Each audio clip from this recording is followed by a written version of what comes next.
Amis Ludomaniaques, bonjour et bienvenue dans cette nouvelle règle en vidéo. Aujourd'hui, City Blocks, un jeu de Jacob Berg, édité par Jacob's Brick Games, pour 2 à 4 joueurs de 6 ans et plus et des parties de 15 à 20 minutes. Alors, je vous ai fait une petite mise en place pour 2 joueurs, pour des questions de facilité sur la vidéo. Donc, en termes de matériel, qu'est-ce que vous avez? Eh bien, vous allez devoir donner à chaque joueur 3 terrains à bâtir comme cela, donc c'est pour ça, joueur 1 et joueur 2, et vous allez devoir donner à chaque joueur 3 cartes paysages, une maison, une école et un supermarché à chacun.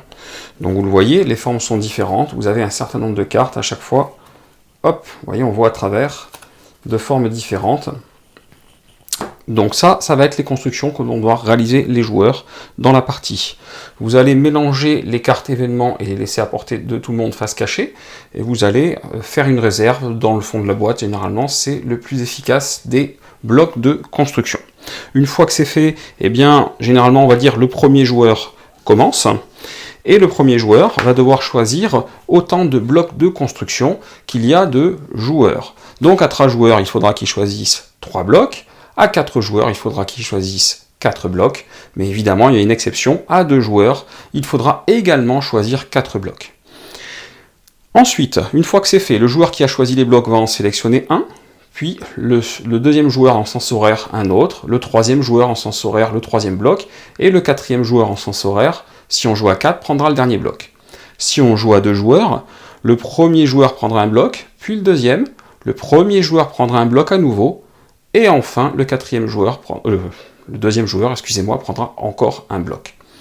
Donc, si on joue à 2 joueurs, on construira 2 fois plus vite, puisqu'on gagnera 2 blocs par tour. Donc, à quoi vont nous servir ces blocs? Eh bien, à construire nos bâtiments. Par exemple, si on devait sélectionner, 4 blocs, on pourrait dire, voilà ma sélection de blocs pour le premier tour. Le premier joueur pourrait dire, eh bien moi, je vais mettre un bloc ici. Le deuxième joueur pourrait dire, moi je suis très intéressé par ce bloc-là, je vais le mettre là.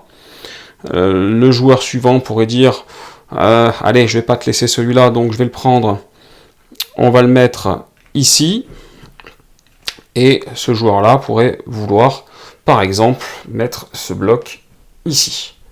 Allez, là, tout le monde a joué, c'est parfait, on peut passer au tour d'après. Quand un tour est fini et qu'on commence un nouveau tour, le premier joueur change, et c'est le joueur suivant en sens horaire qui devient premier joueur et qui choisit les blocs pour l'ensemble des joueurs. Donc au niveau du placement des blocs de construction, si à un moment vous vous apercevez que vous avez placé un bloc au mauvais endroit, eh bien c'est dommage. Au tour d'après, à la place de choisir un des blocs disponibles, vous pourrez déplacer un bloc ou les blocs que vous pensez être à la mauvaise place. Également, si vous vous retrouvez à ne pas vouloir ou ne pas pouvoir prendre un bloc, eh bien, tant pis, le bloc en question, vous le remettez dans la réserve et vous espérez avoir plus de chance au prochain tour. Également, ça vaut toujours pareil, si vous vous apercevez qu'un bloc que vous avez mis est de la mauvaise taille, eh bien, vous pourrez tout simplement vous en séparer et le remettre dans la réserve, entre guillemets, gratuitement. Voilà. Alors, ça, c'est la base du jeu. Il faut savoir que si vous avez des jeunes joueurs qui jouent avec vous, à 8 ans ou moins de 8 ans, eh bien, à chaque fin de tour, après avoir sélectionné leur bloc, eh bien, ils pourront prendre leur carte pour vérifier si ça semble correspondre, puis la reposer ici. Donc, ça leur permettra de vérifier à chaque fois. Donc, voilà, le but du jeu, ça va être de finir chacune des cartes paysages. Donc, une carte paysage finie, par exemple, ça ressemble à ça. Là, j'ai fini ma maison, on est correct. Quelque chose qui n'est pas correct, c'est par exemple ceci. Je le mets par-dessus, la forme est bonne, mais en réalité, hop, voilà, il reste du blanc, je suis en décalé. Ou alors, autre chose qui n'est pas bon, ça peut être ça, la forme est bonne, mais il reste encore du blanc. Donc, j'ai pas réellement fini. Alors, il y a 2 variantes. Soit j'ai fini correctement, et à ce moment-là, quand je finis une construction, je pioche une carte événement, je la révèle et je fais l'événement. Soit je me suis trompé, et en fait j'ai voulu mettre ma carte paysage en disant j'ai fini, et puis je me suis trompé. Et dans ce cas-là, je vais perdre un bloc de construction. Donc par exemple, dans ce cas de figure, je me suis trompé, eh bien un des blocs de la construction, je vais devoir le perdre. Donc automatiquement, je vais enlever ça, je vais enlever par exemple un bloc, le remettre dans la réserve et me remettre dans cette position-là pour continuer de jouer. Alors, les cartes événements, eh bien les cartes événements, à chaque fois qu'on termine donc un terrain, et que tous les autres joueurs ont déjà placé leur bloc, on attend que le tour soit terminé, après dans l'ordre du tour, les joueurs qui ont fini un terrain vont piocher une carte événement et suivre l'action qu'il y a sur la carte. Alors il y a différents types d'événements, les événements avec le petit bonhomme blanc s'appliquent à vous-même, les événements avec 3 bonhommes noirs s'appliquent à tout le monde, et les événements avec un bonhomme noir s'appliquent à un autre joueur, généralement. Souvent, vous avez un +1 ou un -1 au niveau des briques, donc c'est assez facile à suivre, et sur la notice du jeu, vous avez l'intégralité des événements qui vous sont rappelés. Alors, justement, cette notice du jeu en français, eh bien, je vous l'ai mise sur BGG, donc n'hésitez pas à aller télécharger le fichier. Donc, en fait, ces cartes événements peuvent un petit peu changer les choses au cours de la partie. Il peut y avoir du rebondissement. Voilà la version simple du jeu, et la partie elle est remportée par le premier joueur qui place correctement ses 3 cartes paysages sur ses terrains terminés. Il faut savoir que quand on termine son 3e terrain, on ne pioche pas de carte événement. On ne pioche une carte événement que quand on a terminé son premier et son 2e terrain, peu importe l'ordre.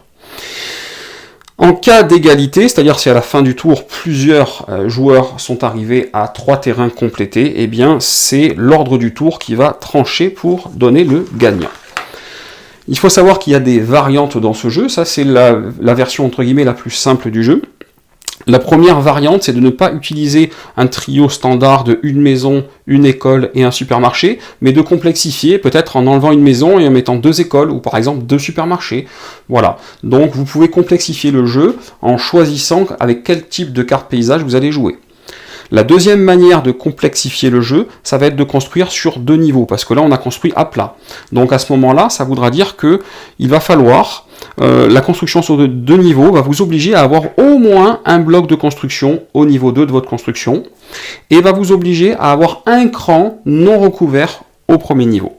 Donc je m'explique, voici une construction sur 2 niveaux qui correspond, hop, vous voyez qu'il y a bien une tuile, enfin un bloc de construction au 2e niveau, et il y a bien ici un emplacement laissé blanc au premier niveau. Voilà, et pas 2, parce que de l'autre côté c'est bien recouvert. Donc ça c'est de la construction sur 2 niveaux. Il faut au moins un bloc de construction au 2e niveau et un cran de libre en dessous, quelque part. Pour complexifier encore plus, vous avez la construction sur 2 niveaux en mode avancé. Alors là, la construction sur 2 niveaux en mode avancé, c'est les mêmes règles que je viens de vous dire, mais à ceci près qu'il faudra laisser un cran blanc de libre quand c'est une maison, mais il faudra laisser 2 crans blancs de libre en dessous au premier niveau quand c'est une école, et 3 crans blancs de libre au premier niveau quand c'est un supermarché. Alors moi j'y suis allé très très fort, je vous ai tout de suite fait un supermarché pour vous montrer l'exemple. Voilà un supermarché sur 2 niveaux, hop, qui correspond. Donc voilà, mes 2 niveaux, et vous allez voir, ici il y a un cran blanc de libre, et ici il y en a 2 autres là de libre. Donc il y a bien 3 crans blancs en dessous de mon niveau, mais quand je le regarde du dessus, on ne les voit plus, évidemment, c'est l'objectif. Donc voilà, les crans blancs peuvent être du même côté ou pas, comme vous voyez, là j'en avais 2 du même côté, et ici j'en avais qu'un. Ils peuvent être sur 3 côtés différents, 3 du même côté, peu importe. Le but du jeu, c'est que quand on regarde du dessus une construction à 2 niveaux, on ne voit pas de blanc et ça correspond bien à la carte paysage, mais quand on la regarde sur le côté, on puisse voir 1, 2 ou 3 crans blancs si c'est maison, école ou supermarché. Voilà toutes les variantes du jeu. Ça permet de s'adapter à tout public d'enfants, et même d'adultes d'ailleurs, donc tous les âges. Vous pouvez commencer avec la version de base, comme je vous ai dit, et autoriser les enfants les plus jeunes à vérifier leurs cartes, et vous pouvez monter jusqu'aux constructions sur 2 niveaux, voire constructions sur 2 niveaux avancés. Voilà, j'espère que j'ai été assez clair et que ce jeu vous a plu. Je vous dis à très bientôt pour une nouvelle règle en vidéo, et surtout, n'hésitez pas à cliquer en bas à gauche pour vous abonner si cette vidéo vous a plu et que vous voulez voir plus de vidéos. Amis de maniaques, au revoir.